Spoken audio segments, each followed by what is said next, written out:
Hello friends, तो फिर हम आ चुके हैं आपके साथ फैराडे के विद्युत अपघटन नियम के साथ कि हमारा जो चौथा मोस्ट इम्पोर्टेंट नियम है। हमने राउल्स का नियम देख लिया, हेनरी का नियम देख लिया, कोलराउस का नियम देख लिया। तो अब फिजिकल केमिस्ट्री में आपके पास जो 3 चैप्टर हैं और 3 चैप्टर के जो महत्वपूर्ण 4 नियम हैं, तो वो आपके पास चौथा नियम आ चुका है। तो चौथा नियम यही है कि फैराडे का विद्युत अपघटन नियम। तो आपको पता ही चल रहा है कि कुछ ना कुछ इसमें विद्युत अपघटन के अनुसार ही होने वाला है। तो फैराडे ने विद्युत अपघटन के संबंध में अपने 2 नियम दिए थे। एक था प्रथम नियम और सेकंड मतलब द्वितीय नियम। तो देखते हैं कि प्रथम नियम के क्या अनुसार है। तो प्रथम नियम में इन्होंने कहा कि विद्युत अपघटन से किसी इलेक्ट्रोड पर मुक्त होने वाली पदार्थ की मात्रा प्रवाहित विद्युत धारा की मात्रा के समानुपाती होगा। कि मान लीजिए यहाँ से हमने कोई भी सेल बनाया है और उसमें हम इलेक्ट्रोड जरूर डालेंगे, तो उस इलेक्ट्रोड पे जितने पदार्थ इकट्ठा होंगे वो उसमें प्रवाहित होने वाली धारा के क्या होंगे, समानुपाती होंगे। तो हम पदार्थ को W से दिखा लेते हैं। अब आपको पता है कि आवेश प्रवाह के दर को ही क्या कहते हैं, धारा कहते हैं।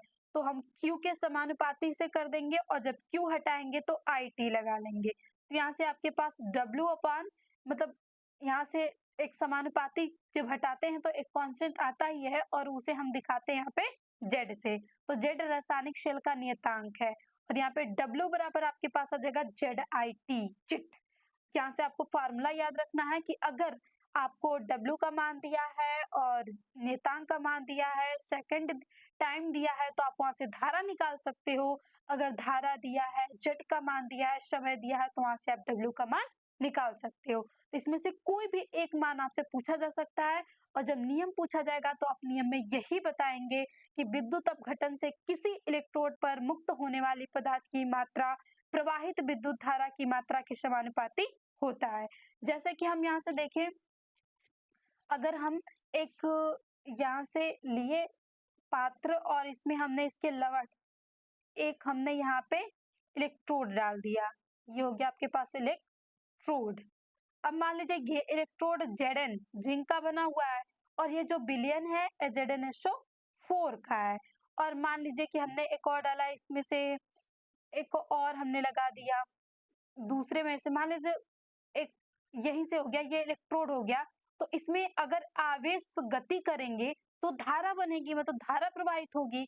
तो इस पे कहा जा रहा है कि इस इलेक्ट्रोड पे जितने इलेक्ट्रॉन मुक्त होंगे, जैसे कि एक और इलेक्ट्रोड हम ले लें, एक कैथोड होता है और एक आपके पास एनोड होता है। तो ये दूसरा रॉड हो गया। तो मान लीजिए इसमें से Zn आता रहेगा तो Zn कहीं मुक्त भी होगा। तो मान लीजिए इस पे Zn जमता जा रहा है, तो इसकी जो मात्रा है कि कितना Zn यहाँ पे मुक्त हो रहा है, वो होता है समानुपाती धारा के। यानी जितना आवेश होगा उतना ही आपके इलेक्ट्रॉन मुक्त होंगे इस इलेक्ट्रोड पे। और जब हम यहीं से हटाते हैं, Q बराबर हमने पढ़ा है IT, और जब हम समानुपाती का चिन्ह हटाते हैं तो एक कांस्टेंट आता है ZIT। Z आपके पास रासायनिक शेल का नियतांक है। तो ये हो गया आपके पास कोलराउस का प्रथम नियम। तो बस आपको ये इतना ही याद रखना है। अब हम देखते हैं कि आखिर द्वितीय नियम क्या है। तो जो द्वितीय नियम ये कहता है कि यदि विद्युत धारा की समान मात्रा को भिन्न भिन्न विद्युत अपघट्यों में प्रवाहित की जाए तो इलेक्ट्रोड पर एकत्रित भिन्न भिन्न पदार्थों की मात्राएं उनके तुल्यांकी भार के समानुपाती होंगी। अब इसमें ये तुल्यांकी भार के समानुपाती होगा। जो भी मतलब यहाँ से मान लीजिए कि आपने ये एक ले लिया और ये दूसरा हो गया, आपने 2 ही लिया। अब यहाँ पे ऐसे इलेक्ट्रोड लगे हुए हैं और मान लीजिए इसमें जो धारा प्रवाहित हो रही है, इसमें जो भी धारा यहाँ से जाएगी वही तो जाएगी। मान लीजिए आई धारा जा रही है या कुछ भी हो, मतलब इसमें धारा प्रवाहित हो रही है, तो इसमें कैथोड होगा, एक प्लस होगा, एक माइनस, एक प्लस होगा, एक माइनस। तो जितने भी मतलब लगे हैं, 2 लगे हैं ना इसमें से, तो धारा की मात्रा समान मात्रा को भिन्न भिन्न विद्युत अपघट्य में प्रवाहित की जाए। अब यहाँ से जो आई धारा प्रवाहित जा रही है उतनी ही धारा तो जाएगी, तो यानी समान धारा। तो इलेक्ट्रोड पर एकत्रित भिन्न भिन्न पदार्थों की मात्रा उनके तुल्यांकी भार के समानुपाती होंगी। यानी इन इलेक्ट्रोडों, ये जो 2 इलेक्ट्रोड लगे हैं, इन पे फिर यही प्रथम नियम के अनुसार है कि जितने पदार्थ एकत्रित होंगे दोनों पे अलग अलग, उनके तुल्यांकी भार के समानुपाती होंगे। यानी यहाँ से अगर आप इसको एक को आप मतलब 1 मान लो और दूसरे के आप T मान लो, तो यहाँ पे हम मान लें कि W1 इलेक्ट्रोड पे इकट्ठा हो रहा है, यहाँ पे W2 इकट्ठा हो रहा है और यहाँ का जो तुल्यांकी भार है E1 है और यहाँ पे E2 है। तो जो यहाँ पे तुल्यांकी भार के समानुपाती होगा पहले का लें तो दूसरे का भी समानुपाती होगा। तो यहाँ से हमने W1 समानुपाती E1 और वैसे ही W2 समानुपाती E2 आ गया। तो जब हम इसको लिखते हैं दोनों समीकरण मान लीजिए को डिवाइड कर देते हैं तो W1 upon W2 equal to E2 upon E1 upon E2। तो देखिए समानुपाती का मतलब यहाँ से संबंध था तो यहाँ से ये बराबर ही आया है कि W1 बराबर है E1 के और W2 बराबर है E2 के। तो E क्या है आपके पास? E जो है यहाँ से वही आपके पास क्या है? तुल्यांकी भार है, तुल्यांकी भार।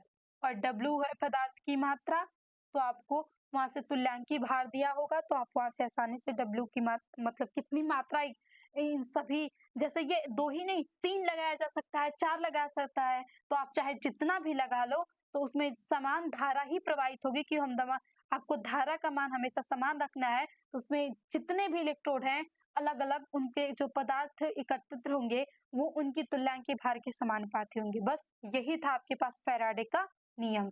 तो बस अच्छे से आपको इसे लर्न कर लेना है। देखो अब आपको यहाँ से मतलब नहीं समझ में आ रहा है ना, फिर भी अब आपके पास टाइम बहुत कम है तो आप ये नहीं कि अब मैं इसी को समझ के रहूंगा, तो बहुत ज्यादा बड़ी डिफिनेशंस नहीं है। अगर आप इसे चाहो तो लर्न कर सकते हो और जाके अपने एग्जाम में एग्जैक्ट लिख सकते हो। देखिए ये नियम है तो नियम में आप कुछ बना के तो ज्यादा लिख नहीं सकते हो, लेकिन बनाना कब होगा कि आपको यहाँ से जो मेन चीज है वो आपका सही होना चाहिए, बाकी आप कोई वर्ड यूज कर सकते हो। जैसे कि अब प्रथम नियम में हमें ये तो पता होना चाहिए कि विद्युत अपघटन में किसी भी इलेक्ट्रोड पर मुक्त होने वाले पदार्थों की जो मात्रा होगी वो प्रवाहित धारा के समानुपाती होगी।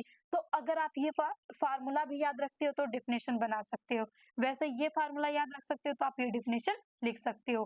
तो W is equal to ZIT और यहाँ से W1 upon W2 equal to E1 upon E2। तो ये 2 फार्मूला आप रख सकते हो, तो यहाँ से परिभाषा भी बन जाएगी और उसके बाद आप यहाँ से अगर न्यूमेरिकल्स आता है तो न्यूमेरिकल्स भी आप फाइंड आउट कर लोगे। तो आई होप आपको ये फैराडे का नियम समझ में आया हो और आप स्क्रीनशॉट लेके इसको अच्छे से लर्न कर लोगे और अपने एग्जाम में एक अच्छा स्कोर कर पाओगे, क्योंकि ये चारों नियम में से फिक्स है कोई ना कोई नियम पे तो आपको सवाल भी मिलेंगे और कोई ना कोई नियम एग्जैक्ट आपको पूछे भी जाएंगे।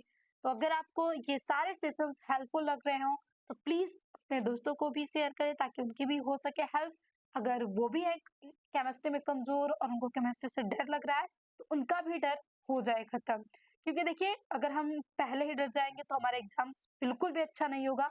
तो हमें पहले ही नहीं हार माननी चाहिए, कोशिश करके हार माने तो वो अलग होता है। तो सबसे पहले आप 2 दिन का टाइम है, इन 2 दिन टाइम में आप जितना पढ़ सकते हो उतना सारे टॉपिक को क्लियर कर लो ताकि आप केमिस्ट्री में एक अच्छा स्कोर कर सको। तो अगेन थैंक यू, मिलते हैं नेक्स्ट सेशन में।